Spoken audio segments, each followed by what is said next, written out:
അവർക്കും നമ്മുടെ ചാനലിലേക്ക് സ്വാഗതം. ജിൻഡയ്ക്ക് എപ്പോയിട്ട് പ്രതികരിച്ച് നമ്മുടെ അഭിഷേക് ശ്രീകുമാറിൻ്റെ ഫാദറും സഹോദരിയും എന്താണ് അവർ പറഞ്ഞതെന്നല്ലേ, അതേക്കുറിച്ച് കൂടുതൽ അറിയാൻ നിങ്ങളുടെ ചാനൽ സബ്സ്ക്രൈബ് ചെയ്യുക. വേറെ ഒന്നുമല്ല അവർ പറഞ്ഞത്, നമ്മുടെ അഭിഷേക് വീട്ടിൽ ഉള്ള പോലെ എങ്ങനെയാണോ അതുപോലെ തന്നെയാണ്, ഫേക്കായിട്ടൊന്നും നിന്നില്ല, ജെനുവിനായിട്ട് തന്നെയാണ്.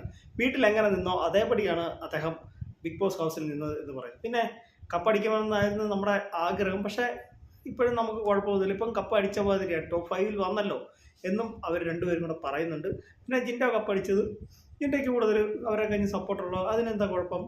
അത് പുറത്ത് അദ്ദേഹത്തിന് അതുപോലെ സപ്പോർട്ടുള്ളതുകൊണ്ടല്ലേ. പിന്നെ അഭിഷേകിന് സപ്പോർട്ടുണ്ട്, അതുകൊണ്ടല്ലേ അഭിഷേക് ടോപ്പ് 5 വന്നതെന്നാണ് നമ്മുടെ അഭിഷേകിൻ്റെ ഫാദർ പറഞ്ഞത്.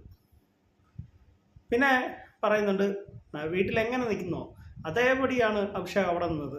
ഞങ്ങൾക്ക് കപ്പടിച്ച പോലെയാണ്, അല്ലാതെ വേറൊന്നും ഞങ്ങൾക്ക് സന്തോഷമേ ഉള്ളൂ. പിന്നെ കപ്പടിച്ചാൽ അതിന് കൂടുതൽ സന്തോഷം, ഞങ്ങൾ ആഗ്രഹിക്കുമല്ലോ, അത് ആഗ്രഹിക്കുന്നതിന് കുഴപ്പമില്ല. ആഗ്രഹിച്ചു, കിട്ടിയില്ല, എന്നാലും കപ്പടിച്ച പോലെയാണ്, ടോപ്പ് 5 വന്നല്ലോ എന്നും പറയുന്നു. അപ്പോൾ എൻ്റെ ഈ കൊച്ചുകുടിയോടെ അവസാനിക്കുകയാണ്. നിങ്ങൾക്ക് ഇഷ്ടമെങ്കിൽ വീഡിയോയിലേക്ക് ഷെയർ ചെയ്ത് നമ്മുടെ ചാനലോട് subscribe. Thank you, bye by.